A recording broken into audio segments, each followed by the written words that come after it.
How to reset your Walmart password. Hello everybody. In today's video we will be guiding you through the process on how to do so. So let's just get started. Now what you may do is you may head over to walmart.com or the app itself, and once you are there you may look out for the login option, login screen. If you're on the website, look out for the 3000 lines in the top left corner of the menu, tap on it and it opens up the menu. Now from here what you may do is you may just head over the option called sign in or create account, tap on it, and once you go over to this option right here, you will be finding the sign in page. So here, just go ahead and enter up the associated email address with whose you would like to reset the password. Just go ahead and enter it up in here, or the phone number that you're using. After that, continue with the process.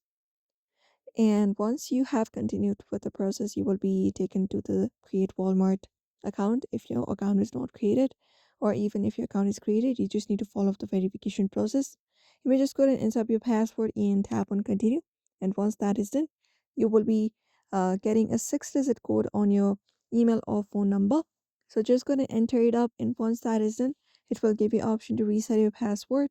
Just go ahead and continue with resetting your password, enter up your old password, and then type in your new password again. And that way, your password should be resetted on Walmart. And that's it. So, therefore, if you would like to change your password on Walmart as well, you may follow up the steps. So, I hope this video was helpful.